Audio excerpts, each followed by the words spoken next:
this is a topic that I don't know if I just like kind of missed the boat on, but I had no idea this word existed. And I don't think I'm ever saying it right. So can you actually Go pronounce? ahead. Well, you try first. Well, I thought it was matrescence, but then I heard you say matrescence.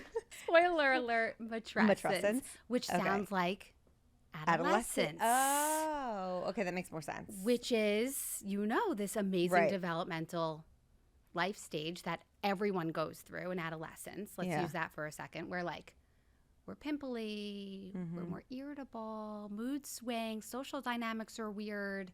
We don't know who we are. We're like Right. exploring. It sounds pretty familiar to becoming a mom. Okay, well, now I'll right? never forget how to say matrescence. Promise. You're going to say, sounds like adolescence. But was this term always around? 1970s. Okay, yes.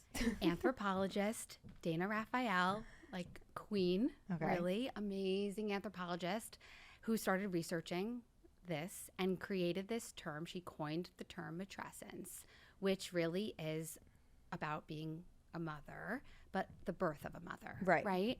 And I always say when a baby is born, a mother is born too. Yeah. The difference is people have this expectation that we like know who we are when we become mothers. And I think it's what we're going to talk all about today, which is this insane process that we go through. And I also love that quote of when a baby is born, a mother is born, because it's not just the first baby either. I remember really struggling with this transition with my first, Yep. and I want to get into all of that, but just having such a deep identity crisis. Absolutely. And going into my second, I remember saying many of times on the show, I'm excited because I'm hoping I won't have that same thing. And I did. I did not have that same, who the hell am I? Correct. What's happening? But I do think I evolved into a different version of a mom. Yep. Because my second just is a very different kid than my first. But so are you. Yes. Right? And I was confident like I had never been. And I had the wherewithal to know that not everything is permanent. And I wasn't as anxious as I was. And I knew when to not freak out about certain things. Totally. So I think you just continue to be Yep. this like reborn, evolved version of yourself with every child that you potentially add to the mix. Beautifully said. Couldn't agree more. And once postpartum, always postpartum, right? Which Yeah. is something that I love. When people say to me, like, is it too late? I have a 1.5-year-old and I'm pregnant to come for treatment. I'm like, wait.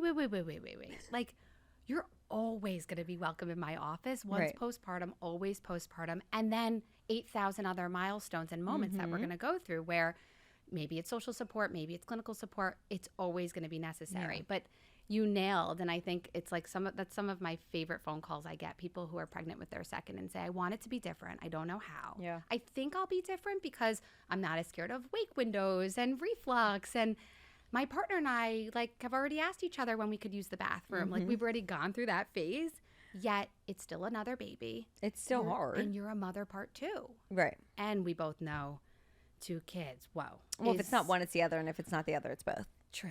Like, True. it's always something. True. And I think that acceptance almost helped me realize, like, okay, there will always be something, whether it's pressing or not. Yeah. That depends. Just like with our toddlers, big problems Right. and small problems, right? Yes, but just like accepting the beautiful chaos of it all. Totally. So with Yeah. this matrescence, I want to go back, and I can share my experience if you're Yeah. comfortable sharing yours, but really like what you're seeing with this work.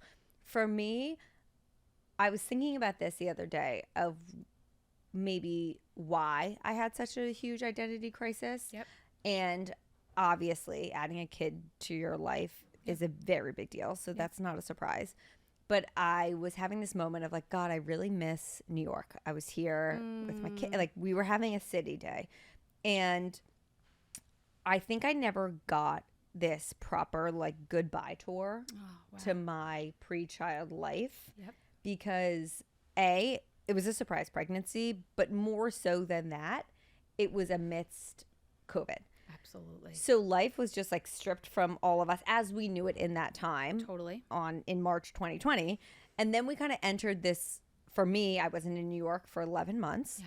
Then I got pregnant. So it was very, Hazy. it was just confusing. Yeah. There wasn't this like, oh, Joe, we have 1 year before we're going to start trying. So let's go on these vacations or do these things or like really take in these moments. It was kind of like New York is no longer what you knew. Your life is no longer what you knew. And then amidst all of that, you get pregnant. So it's funny. I'm already hearing like themes. We have to come back. Fantasy versus reality. Yes. Okay, we have to come back. Grief. We have to come back. Yep. But also this like sort of perfectionism, imperfect way that we think about the way that we think things need to be before the next, which, right, like I mean, a lot of thoughts. Mm-hmm. I want to go back to matrescence just to like, by definition, to help people.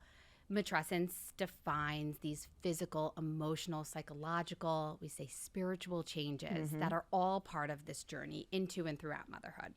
I argue matrescence goes on forever and ever and ever. Some people say, you know, after a year or two, like sort of session close. But I think I agree with you because Right? your kids are facing new challenges. And so are we. So then you're learning new things. Well, like, I don't know how to parent a kid in middle school. Agree, especially if we think about attachment, which here we go. I mean, Right. I think we need all day, right? know. Where it can be like, if you're really connected to your child and you're both going to go through things together, I think it's the most beautiful way of thinking about matrescence being this long-term journey. Yeah. The other thing I want to add is there are a bunch of manifestations of matrescence that I think would help answer your question about why your first postpartum was so wonky, right? I think there's an amazing amount of expectations that moms arrive in that postpartum period, day 2. Like, we know what we're doing. Like, we know who what our bodies look like, are going to recover. I mean, there's no knowing that you're going to be okay, right? Right. Like, people tell you, you'll be okay, you'll get through this. But you're like, wait a second. You don't have the lived experience. My partnership is changing. My friendships are changing. I have no freedom. I'm on a weird window of feeding schedule. I don't know why I'm leaking, or am I not? Where's the milk? And he's not latching, or she. It's so catastrophic for our minds and our bodies, and then also our identities, right? Yeah. It was really such a curveball for me. Totally. Because yes, it's everything you said, but then it was things I didn't expect, like the friendships. Oh my God. And you know, I have a full friendship series that we do? did. Yeah, I honestly am due for another episode, but it's Come back.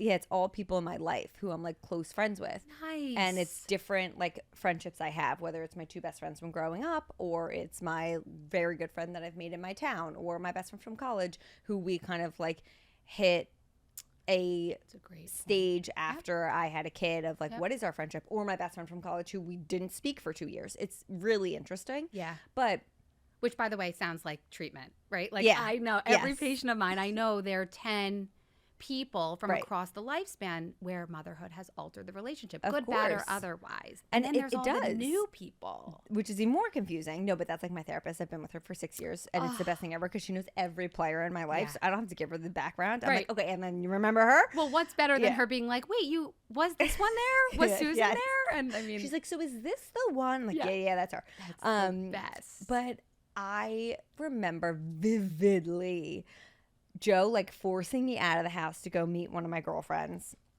for drinks because he was like, you need to go. You need to go. This is important for you. Go see her. And she was visiting. And the thing that was so confusing to me was I really wanted to see her. She was visiting New York. She lived in California. I missed her.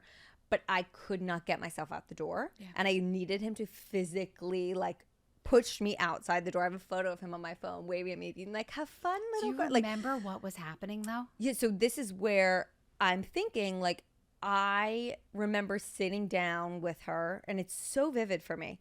She didn't have kids at the time. Yep. And feeling like, what do I talk to her about? What do I say? Like, she doesn't care about how often my kid is pooping or how often he's feeding or the fact that I have to, like, pull out my LV to pump in the middle of the dinner. And I just felt like there was...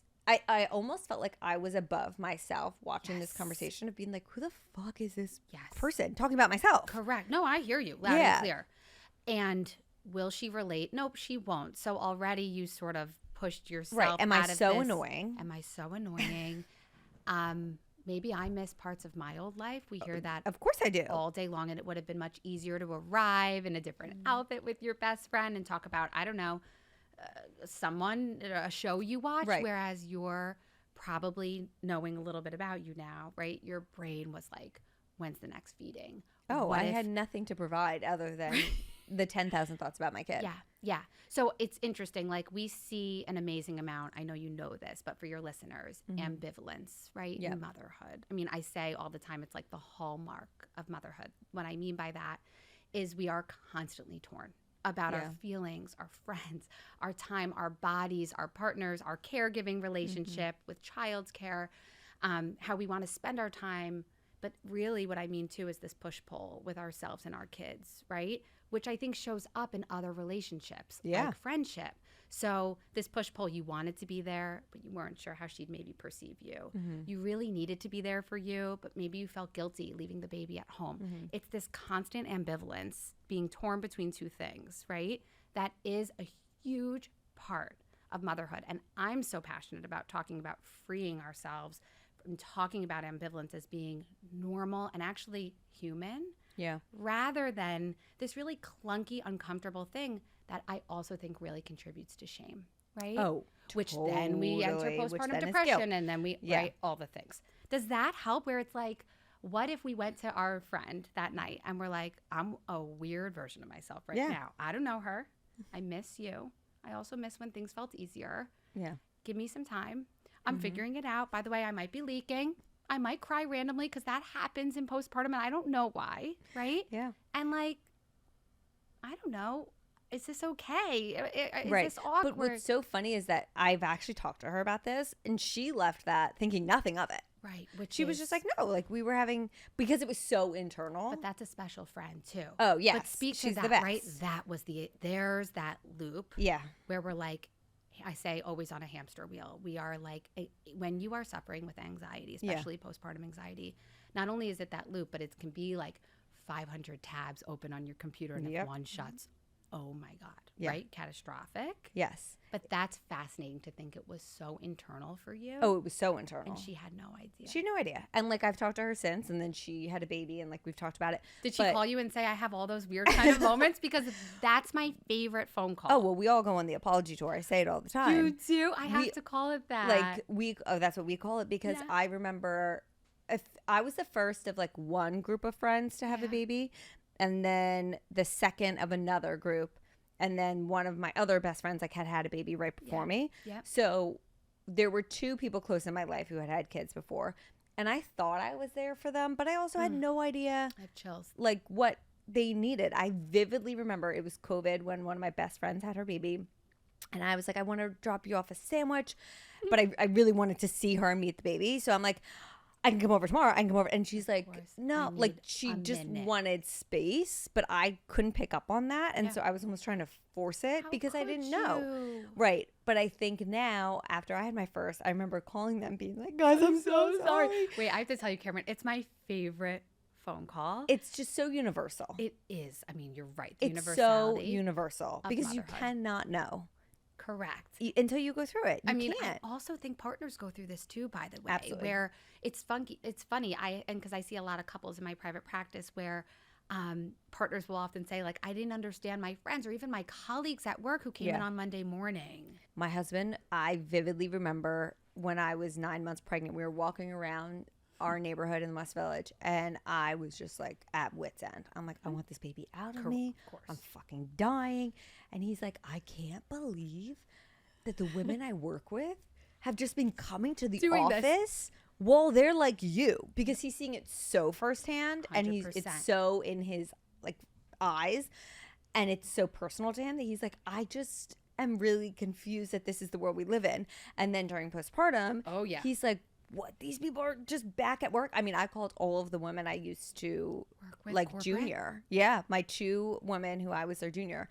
I texted them while I was pregnant being like, guys, what? Yeah. You did this in sales and trading? And we were, what? Oh, yeah. And then also you just came back after. And without so much emphasis, by the way, on how hard motherhood is, which I think is one piece of COVID that sort of shifted. Totally. Right? But the apology tour is such a great way of encapsulating that experience of, I had no idea.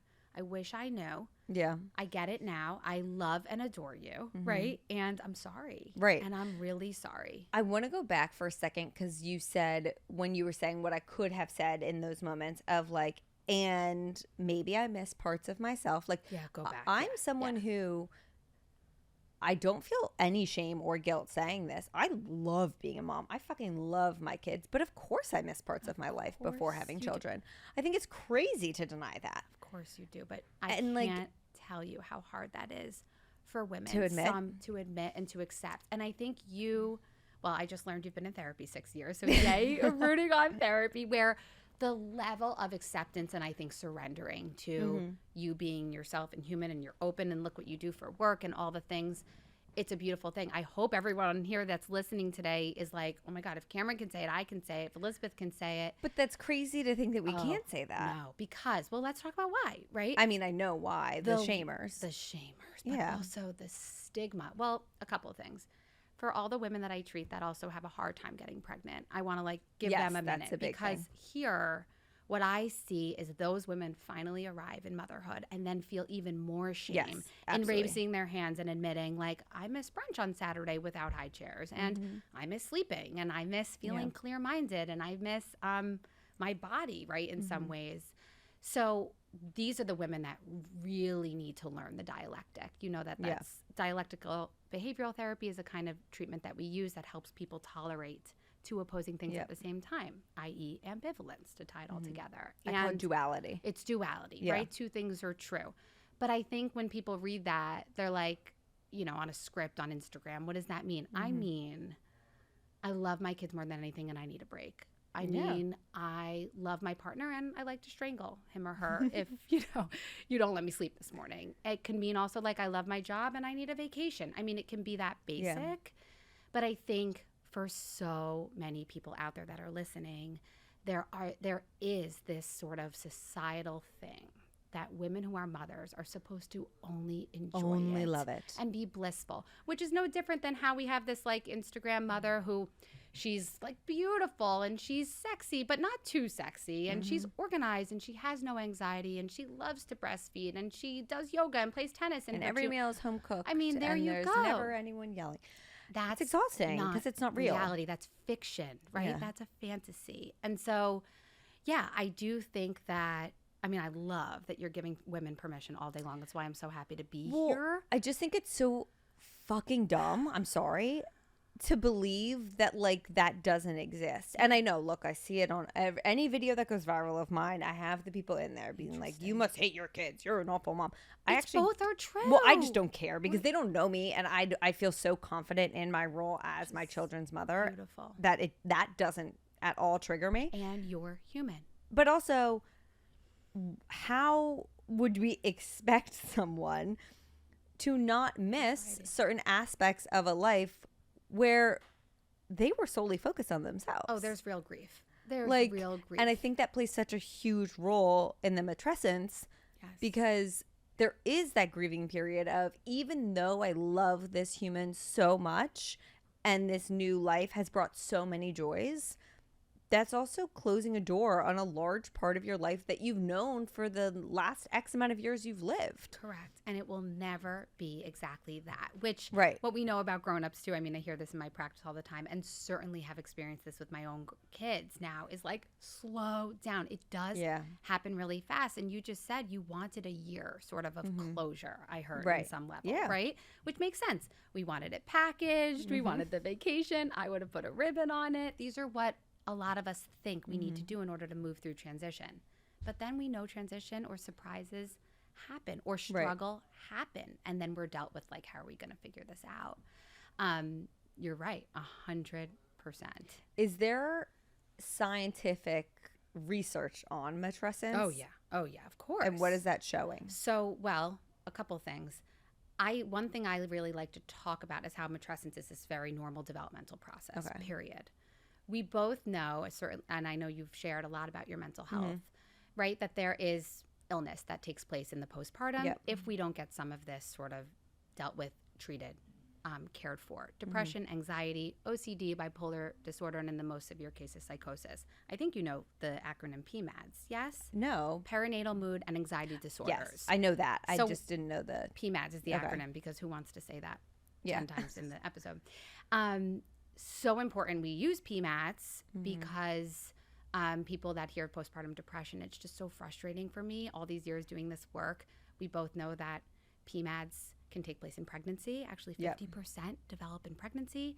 And then when I hear postpartum depression, it's really challenging because some people will sit in my office and be like, I don't feel depressed. I can't turn off my brain, or I can't stop counting wake window minutes, or intrusive thoughts, or I'm having PTSD from the vacuum during the emergency, right? So I really want everyone to hear that there's a range of illnesses. P.S. They're all treatable, so that's the best news ever. Also, just on that note, because I think it's so important, so much of what I think we saw more 5 years ago, I think less now, was if they put the baby on your chest and you're not connected, then that's postpartum depression and nothing else is, like that was the only thing. Point. Yes. And for me, and I'm not saying that that doesn't occur to some people, and I'm also not saying that that's a definite symptom of postpartum depression. I think some people just take longer to connect with their child, and There's that's an alien fine. on your chest, Right? Who you like don't you've know never that. met them. Yeah. But I think for me, I felt a deep connection. The time I had postpartum depression with my first, I felt a deep connection when he was immediately put on my chest right away, and I was in this kind of like bliss. Yes, I had horrific postpartum anxiety and intrusive thoughts and OCD mixed in with that within the first 3 months. But my postpartum depression didn't hit until month like 4.5, 5. Not surprised. That's the highest spike. Did you know that? No, but I'm not surprised. Return to work. Yep. Reality of who this person is. Not going back anywhere to the hospital. Can't drop them off anywhere, right? Nope. Maybe a grandparent for, 12 hours. Yeah. That's the most common spike, interestingly enough. Doesn't surprise me. And especially when I was training at a place called the Motherhood Center in New York City. Are you familiar with them? No.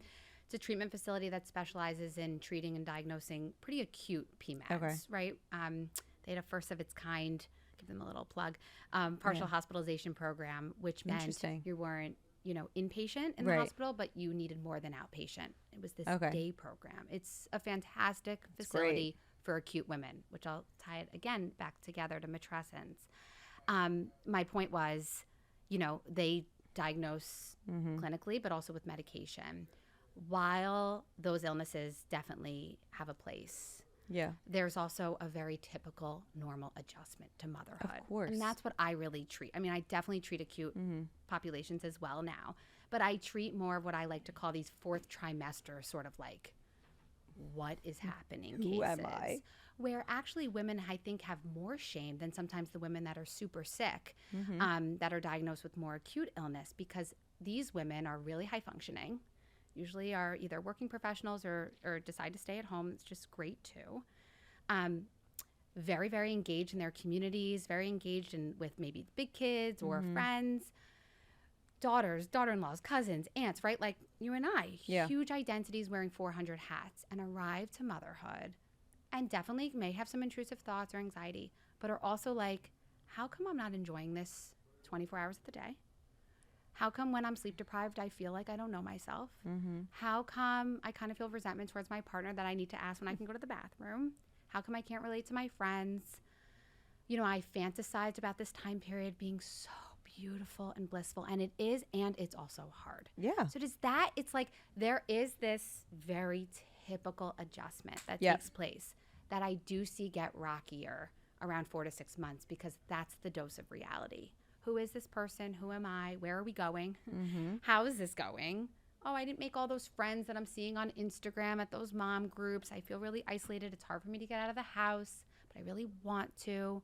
Finding yourself. This is that identity shift that we're talking about. Do we see matrescence ever within pregnancy, or does it start after the baby is born? So the term perinatal, you've heard this term, right? Like I treat women across, I say the perinatal sort of lifespan. What that means is women that are conceiving through postpartum. I want to open up my pillars because I am treating way more trying to conceive than ever before, because so many women are having trouble. I see and treat so much loss too. And then what I say before about postpartum is it's not just 1 year postpartum. There are women who call me with 3-year-olds and say, I never got help and I'm suffering. Can you help me? Of course, it's never too late. So matrescence, what I would say is, it starts in pregnancy. In that is when changing dynamics begin. I was going to say, it all starts to families, change. Ourselves, our bodies. I'm going to also raise this sort of like perfectionism and good enough mothering starts in pregnancy. What am I eating? What am I doing with my skincare? Is it perfect? Am I Is it exercising? Yeah. so much already with this good enough? Yep. Which I think we should tell everyone, like, good enough is great, right? Mm-hmm. And perfect, I don't know what that is. So if you're already trying to achieve something in pregnancy that appears perfect to whom? Right. And I'm what? so big on, do not let perfection get in the way of progress. It's the only reason why I have a career. Beautiful. If I was a perfectionist, I wouldn't be doing anything because I would have never gotten anything out the door. Couldn't agree more. Yeah. Couldn't agree more. And also Never. for all these women who, by the way, sometimes need to come to therapy to say, like, I really want it to look good on the outside, but the reality is I don't feel good inside. Right. And I am struggling with motherhood. And I'm like, yeah, and the 7 before you, right? Mm-hmm. Of course. Of course. So, yeah, I think it starts in pregnancy. I think the other piece, Go for it. I don't care. everyone knows it's 1 hour. And yet, for those who are listening, my phone is ringing. This happens Every time. every I do not care. time. They were so warned, But it speaks to this, right? Like, I'll No, you never can't go sign back up. to a world You cannot where my phone. check out. Correct. You can't. Correct. I even thought about, like, for instance, there's the Hoffman Institute. Yeah. Yeah. Is that what it's called? Yeah, right? Where you go and it's this retreat. And my friend did it. And I was like, oh my God, that sounds amazing. She's like, yeah, you put your phone away for, I think it's like 6 days. I'm like, Yeah. how? Wait, it's funny. My husband has a friend who just did a silent meditation. Yeah. I was cracking up. He, of course, lives in also Nashville. And and my husband, Brandon's like, I think you'd really love it. I, by the way, hate to meditate. I don't, but Okay. I should. And Yeah. here we go with shoulds. Let's come back to that. That's a big part of matrescence and shame, too. When I heard that people lock their phones, I was beside myself. Well, I just would be a ball of anxiety the whole time. I do think my friend said if you're a parent, there's a number that someone can reach where they can contact you if they need you. I But know. still, like But I already got 2 phone calls today, one from school. And I will say, actually, that was, to be fair, a grandmother who's going through something. And she's calling her granddaughter to tell her the update, which speaks to Okay. 4,000 hats that we all Of course. wear as working women. As all mothers. I As all believe. moms, yeah. That is extremely exhausting. And anyone who cannot describe that as part of the dialectic, too. Mm-hmm. I think this is where, we're bonded over this now forever as our kids get only bigger, is that we're only going to be on more of a journey of accepting that so many things are true at the same time, Yep. even when they're opposing, right? Even missing the baby phase. Like, I think I've heard you talk about this too. I have so many mixed feelings because I'm not a newborn person. Yeah. It's not my favorite phase. Good for you for saying. Like, I love a good baby cuddle. I Yeah. love smelling their head, whatever. Yep. I think the idea of a newborn bubble sounds wonderful to me. Yeah. But the reality So short term, though, too. is not what I'm here for. Like, Wait, I can't believe you're even saying a newborn bubble, knowing that it's multiples, because I well, always that's say, what I'm saying. The newborn bubble didn't exist the second go around. Correct. Because that's just not possible. Correct. And the first go around, it would have been nice had I not been so anxious Yeah. and so Yeah. tightly wrong. So yes, is there a huge part of me that's like, I wish I could go back to that first time around or have that exact first time around experience with my second, even though that's not possible. Yes. Yeah. But that's not reality. No. And so when I think about what actually is included in parenting a newborn, no, it's not my favorite because I love being able to interact. Totally. I love being able, like, now that I can have conversations with my toddler, it's my favorite thing in the entire world. In I love sleeping. the Sorry. world. Like, I don't do well when I'm sleep deprived. So no, newborn Who parenting is does? not my Who thing. does? Wait, but I Yeah. also love that because I think here's another time that it's hard to relate when your friends have one and then the newborn starts to sleep and they become an infant in this reliable baby, and then you have 2 and your 5-year-old starts, telling you they have to pee 7 times at night. And then Always. your friends with infants don't understand that because 5-year-olds are very different than 1-year-olds. So again, this epic journey of making space to talk about the real stuff, permission to also have real feelings about the fact that not everything's perfect, It's never going to be perfect. right? But also then what else does it look like, and what does actually good enough mothering mean, which there's also all this research about, Right. as it being restorative for our mental health, right? Yeah. Back to that Instagram thing and this comparing culture, I should say, right? It is, I really think, ruining a lot of women's and mothers' ability to, what I love about when I'm with my kids is the best time I can put my phone down, by the way, because The best. no one needs Yeah. me. And what's it like for people to actually go back to basics and connect? I'm talking holding hands, crossing the street, and looking at buses together. And that's it. That being the moment of the day that matters, right? Yeah. Versus the homemade Halloween activity and the da-da-da-da-da. I'm not going to tell you, you know. Well, right? that's just also like, this is so interesting to me because I am so comparative Tell me. as a human. Yeah. Well, Myself. Wait, no. Well, I know many of us are, but But think about it. We walk down the street and our job is to organize what's safe, what's not. Yeah. Should I cross? Our brains are comparing. The difference is, how do we pause and hear our own voices and Right. our own hearts and souls and intentions about how we want to mother and parent versus being told by the internet how to do it. So- That's what I meant. yes. And it's fascinating to me because I'm a very comparative and self-critical human of myself minus parenthood. Fascinating. So like, What do you think? when let I go? see, Yeah, what I don't happened? know. It's really interesting to me. And I actually just had this conversation with my therapist. I think there was a small snippet of time where I felt the comparative in this sense with my first. Yep. And she asked me, she was like, I know the holidays are coming up, Halloween, all of the things. Do you feel like you need to do all of the activities and the things? And I was like, what are you even talking about? And she was like, well, your first, he would have been 6 months. I remember you feeling like you needed to decorate and you needed to do these things. And I was like, no. I'm so far past like that comparison thing of what we see on social media of like Beautiful. having to do the crafts or our playroom looking a certain way Yep. or their bedroom or their closets. Like we see these.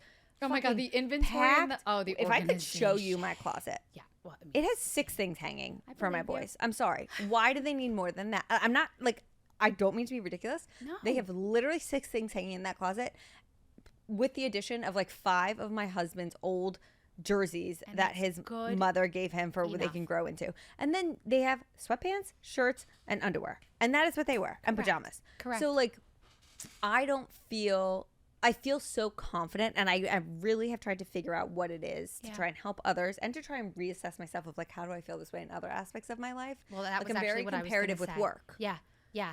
I was And I actually don't know going to why. say, I've seen, first of all, I think treatment Yeah. is a huge function of our abilities to surrender to certain parts of our lives Mm-hmm. that we feel we need more control over. And it sounds to me like you've released certain rigidity, Yes. certain anxiety, certain sort of overwhelm that you've had in other parts of your life through these children who in so many Totally. ways sort of rebirth us. It is the most beautiful process. I want to talk about that too, because Yeah. there's something called Ghosts in the Nursery. This Yeah. other What is that? paper- You said that, and I was wondering what that Oh meant. my goodness. So I think everyone on the internet is now seeing a lot about reparenting. Mm-hmm. Back in the 70s, there was another anthropologist, I think, like, yay, anthropology. Yeah. For studying, and this person was also a sociologist who studied this term, ghost in the nursery. It's this idea that we are flooded with imagery, people, sometimes it's song, messaging. Often it can be traumatic experiences too from our childhoods. But it's basically this idea that like when we become parents and we're in our nurseries, Mm-hmm. we are flooded with memories. Yeah. And then it's our job to reconcile sort of in the postpartum. How's this going to go? What do I do with all this stuff? You think about baggage, but also some beautiful memories. Yeah. So I often, right, people are always like, oh, it sounds like only for someone who's had a traumatic childhood. I'm like, no, it can also be like some beautiful traditions, rituals, memories that filled your heart and soul and life that you want to continue. So this reparenting, though, my issue with it is that I think there's all this pressure, per usual. Like we have to now be like the best parent in the world and read all the scripts and then do it all right. Instead of, I'm my own person, my kids are mine. And how do I want my family to feel, be, sort of behave, Yeah. act? What's my own protocol based on where I come from, which is also psychodynamic treatment, right, in therapy.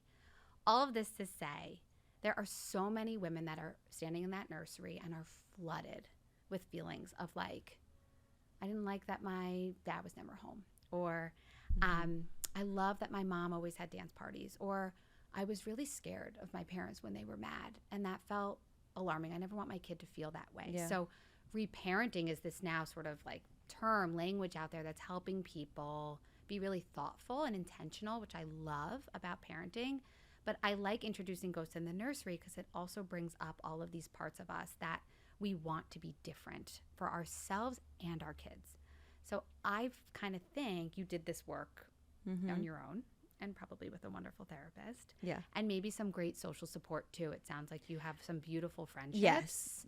Incredible. Right? Where it was kind of like I could either run through motherhood anxious, rigid, trying to compare to everyone out there, or I could, I don't know, choose a different path and one that maybe your mom reflected sort of, or there was someone else in your childhood, a teacher or something that taught you or exposed or modeled for you that like it doesn't have to be that way that lady's doing it. It could be this way. Yeah, it's fascinating because I think Joe and I had a lot of these conversations Pregnant? a little unintentionally. Yeah.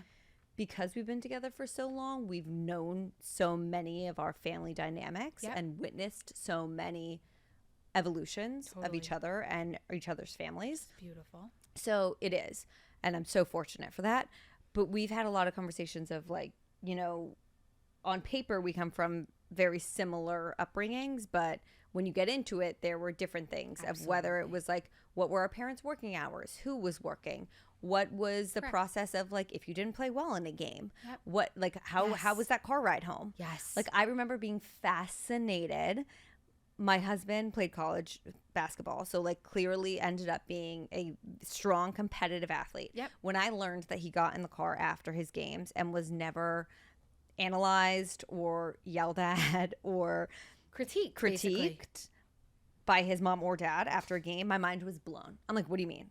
What the fuck do you mean? And like his dad was so, both parents were into their sport, but his dad is like, was so into his sport that I'm like, you didn't get feedback or told you could have done better? And he's like, what do you even mean?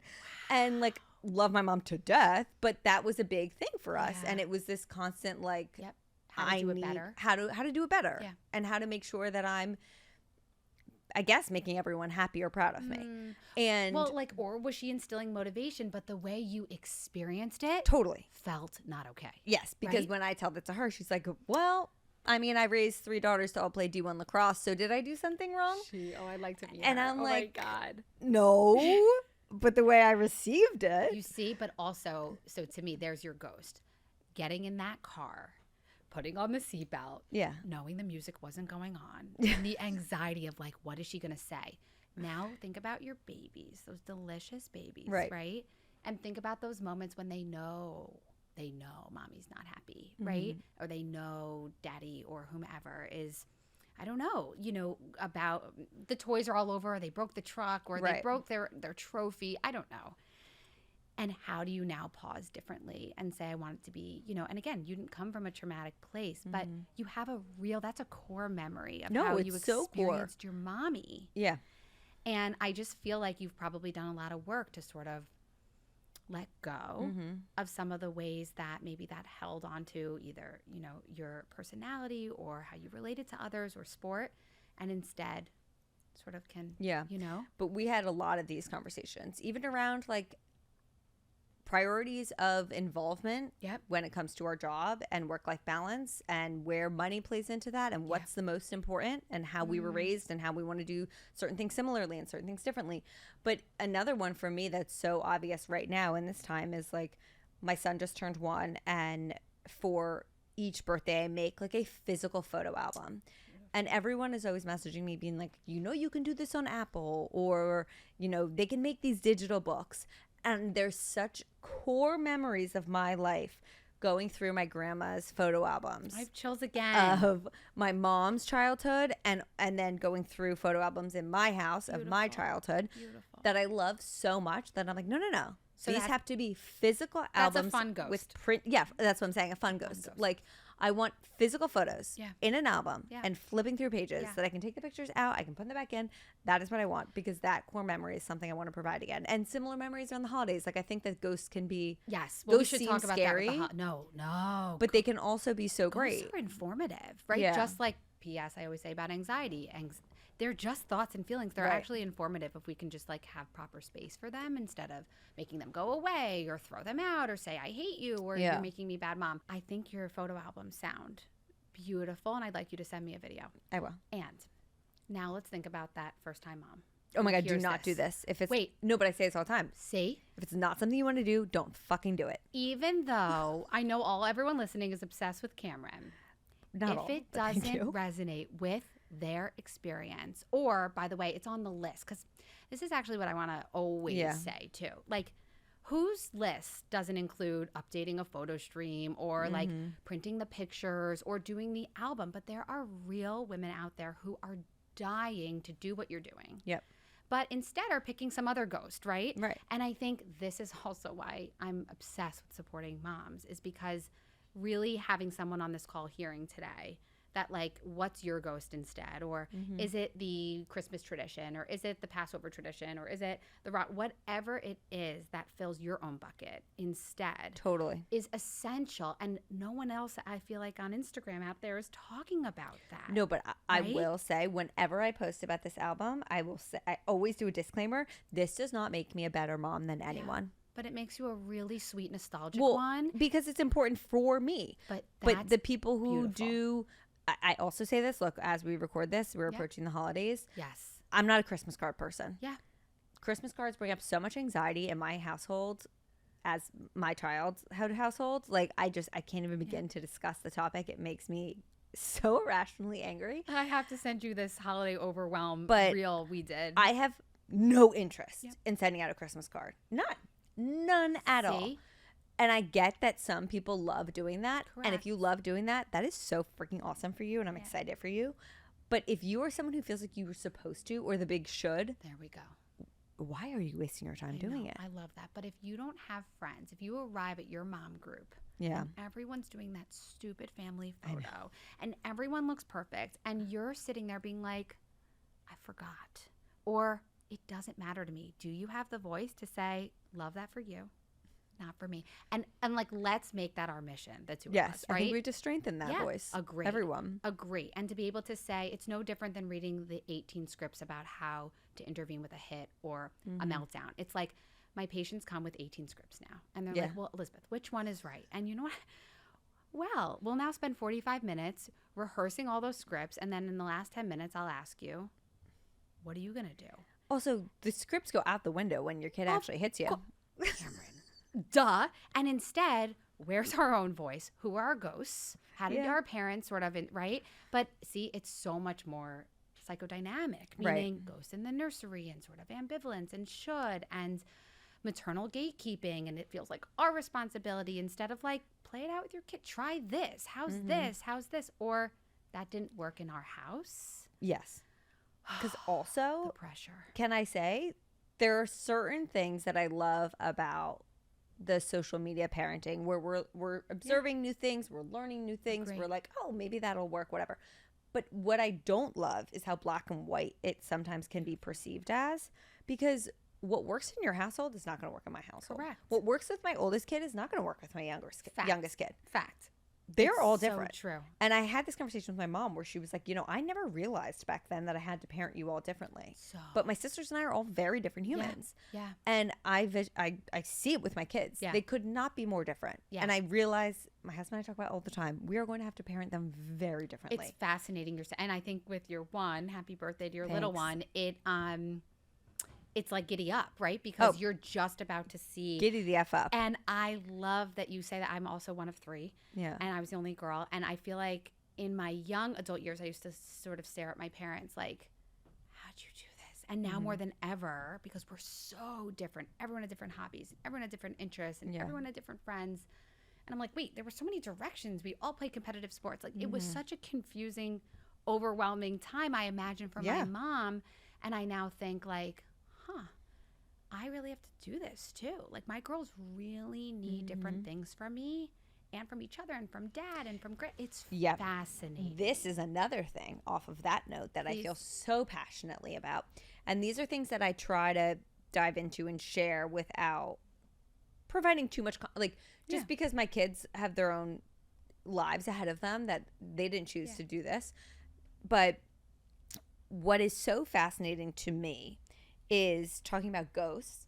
How do we allow space for our children to grow into themselves versus versions of who we want them to be? Beautiful. So I'll use this as an example. When I was pregnant with my first, every single human was like, oh my God, this is going to be the most athletic kid in the world. Yeah. Because Joe and I are both very competitive athletes. And people who knew us for our whole lives know that like sports are a big deal. Totally. And it was like such this weird pressure that was put on this unborn child that I started getting defensive. Yes. I feel empathy already for your And unborn I was like, baby. guys, and I said this before he was born. I was like, what if he doesn't like sports? Yeah. Can everyone chill out? Agree. Like, he may not care Be a at dancer, all. an artist. So he is so Tell me. theatrical in a sense. Yeah.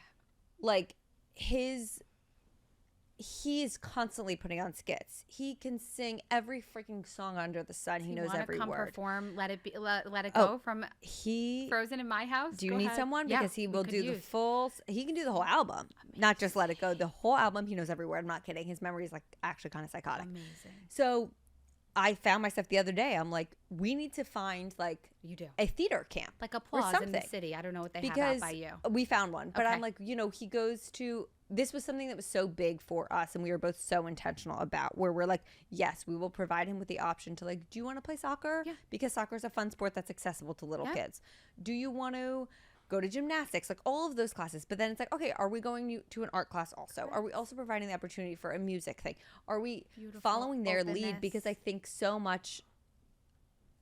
I don't know if it's a ghost for me because I did follow the footsteps of my parents, but I will say that I also thought it was an interest for me. Yeah. I won't speak on behalf of my sisters because I Yep. think they felt more forced into it being lacrosse. High intensive parenting. Yeah. You know what's going on. But I think that that's so important for us Yeah. in this day and age of consuming social media, of realizing that like every kid love is different. that. Every family is different.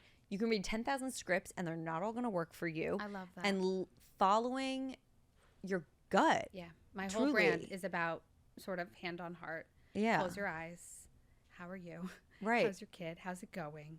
Are we connected to them, right? First. I'm like a mom first approach that I really believe then gives us all this permission to really be able to say, like, now what does my kid need? Now Right. that I've checked in with myself. And what I just heard you say is, I am on a mission to help my kid find out who he is. Yeah. However we get there, with whatever sort of interest, passion, if he wants to wear purple, that sounds good too. And I think it's such a beautiful message because you're right. Go back to comparing culture. There are definitely gender norms, expectation norms, all Totally. these things.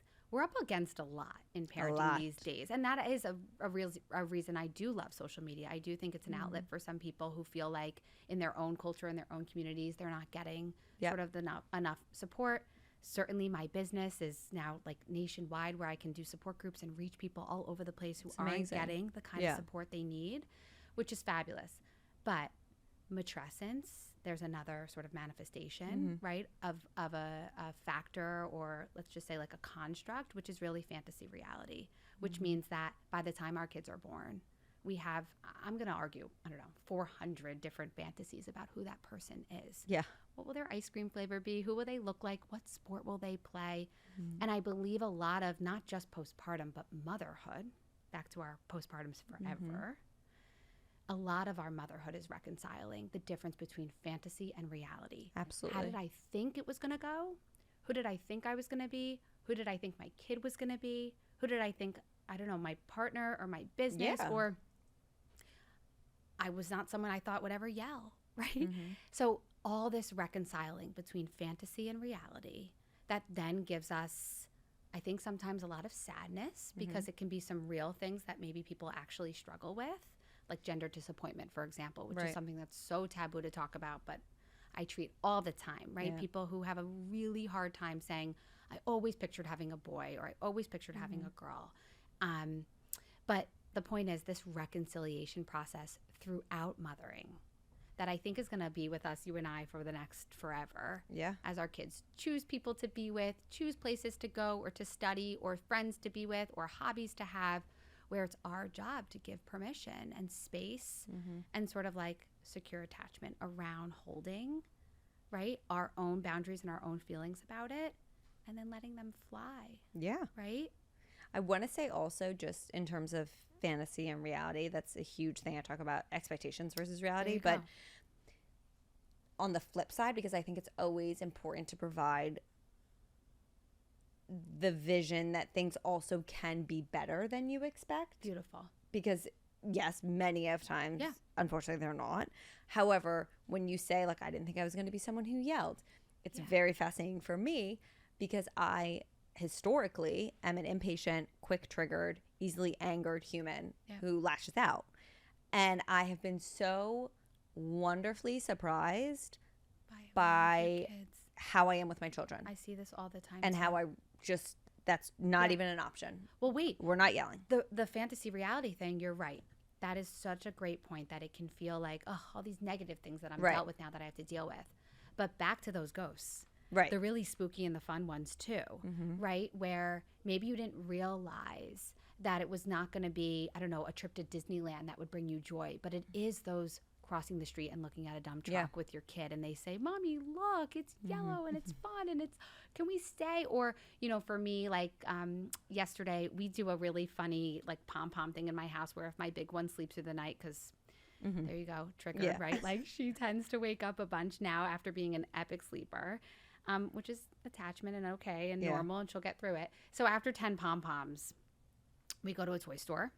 Budget's $10, by the way, for the listeners. Yes. It's not like she gets a scooter or a trip to Disney and a dessert. And like our conversations, I look forward to pom-poms more than anything because it is my most favorite simple hour ever with her, where the things that come out of her mouth are profound. No, they're right? so fun. And I never thought, in the way that I fantasized about motherhood, that it would be the most simple It's the simple things. acts. It's our ice cream on the and floor. pleasure, right? We eat ice cream on the floor every Ice night. cream on the floor. There It's you go. either ice cream out of the pint or it's like We do our too. chocolate covered frozen strawberries. We And do he'll be like, "Can we have ice cream tonight?" I'm like, "Yeah, we can." And then I go to open the freezer and he runs over. He goes, "On the floor, right?" And like he sits down. Like it's a whole thing. That's and a it brings ritual me now. so much joy. See, It brings me so much joy. it's those simple Yeah. pleasures. Speaking of small pleasures. Yeah. We close with the segment of filling your cup because I think Mm. it's so important. Obviously, I know you find it very important. So love. how are you filling your cup as granular as you want to get? After having kids for 5 years, I'm returning to exercise. Go, girl. This is a huge deal. Yeah. Because if everyone knows me, they know that I loved to exercise in my Okay. older life. And it felt like something from a hierarchy sort of perspective. That need could not be attained in the last 5 years of me becoming a mother. And I'm only going once a week, That's great. but I'm really going. And I'm trying to book it like it's a patient. Right. I Like it's in will your calendar. It's not being missed. cancel. So I've been Yeah. dragged for fun, and you're going to laugh. When I go and exercise over the last 5 years, I'm talking like a dance class this Yeah. summer with friends.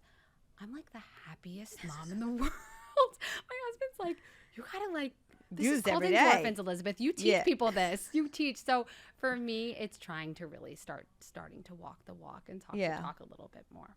So that's filling my cup. Exercise. I love that. Strength training, whatever that means. Yeah. No, I mean, but it's so important. It's so important. And I feel like borderline euphoric after I leave because clearly it's all being stored. And the fact that I haven't felt like I have that kind of outlet over the last few years, that hour goes to either a patient or my kids or, right? Like I really have to raise my hand. And by the way, I struggle with some back pain since being a mom all these years. It is so physical. Isn't it hard? I literally turned to my husband. Where were we the other day? We were chasing them around somewhere. And I just looked at him and I'm like, how do people do this I think about it all the time. who are not in like good Shape. physical health or shape? I can't wait for Brandon to hear this. I ask him daily. Or like when I watch how involved my parents are, I know. I'm like, how are other grandparents watching kids who What does are that not mean?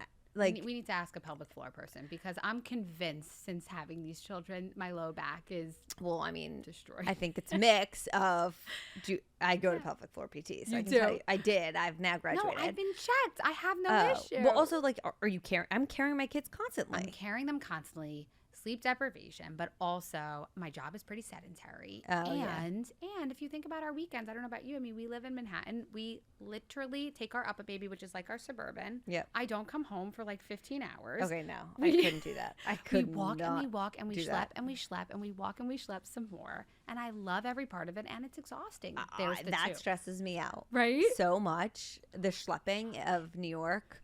Love it. See? No, that's one thing I'm like, Two things are true. I hate schlepping in Manhattan. But I will say, yesterday I was here.